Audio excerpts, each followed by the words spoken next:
क्या होगा जब एक निकम्मा लड़का एक रहस्यमयी आश्रम में पहुंचेगा जहां हर दीवार के पीछे छुपा है एक राज। विनय एक 20 साल का आलसी लड़का गांव का मजाक बना हुआ था। दिन भर मोबाइल, खाना और सोना। घर वालों ने जवाब दे दिया। माँ ने उसे गांव से दूर एक आश्रम भेज दिया। आश्रम पहुंचते ही गेट पर एक कागज मिला। यहाँ सब कुछ दिखता वैसा नहीं होता। आश्रम सादा था, लेकिन हर कोने में चुप्पी और रहस्य छुपा था। स्वामी जी ने कहा, तुम्हारी परीक्षा शुरू हो चुकी है। रात को विनय को एक अजनबी की परछाई दिखी। वो दीवार में गायब हो गई। अगली सुबह स्वामी जी बोले, आज से 3 दिन बोलना मना है। बोलोगे तो सब कुछ खो दोगे। विनय परेशान हो गया, लेकिन उसने नियम माना। एक अजनबी लड़की आई और बोली, अगर जिंदा रहना है तो बोलो। अब विनय उलझन में था, नियम तोड़े या उस लड़की की बात माने। विनय दीवार के पास कान लगाता है।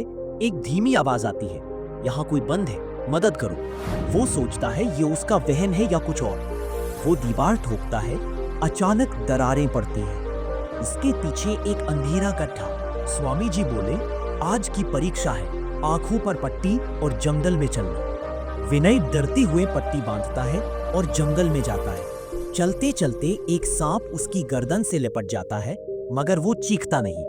वो डर से कांपता है, लेकिन खुद को रोक लेता है। स्वामी जी ने कहा, तू क्या सोचता है वही तेरा भविष्य बनता है। अब विनय को अपने ही डर का सामना करना था। भूख, प्यास, अकेलापन। रात को कोई उसका नाम लेकर पुकारता है, लेकिन आसपास कोई नहीं होता। आवाज गूंजती है, विनय तुम कब तक भागोगे। एक बार गलती से विनय उस हिस्से में चला जाता है जहां जाना मना था। वहां जली हुई तस्वीरें, टूटी मूर्तियां और एक बंद तिजोरी थी। तिजोरी खोलता है, अंदर उसके बचपन की तस्वीरें और एक चिट्ठी मिलती है।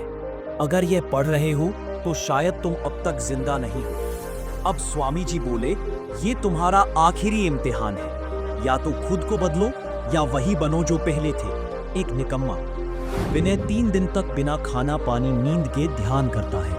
आग खोलते ही उसे हवा में खुद के 3 रूप दिखते हैं, एक बच्चा, एक बूढ़ा और एक राक्षस।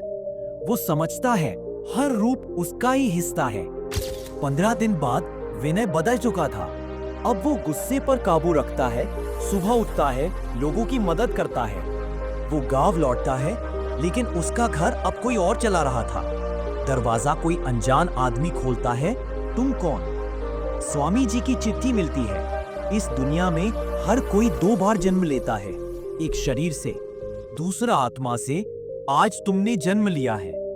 अब विनय गांव में बच्चों को सिखाता है, जिद करो, मेहनत करो, कभी हार मत मानो।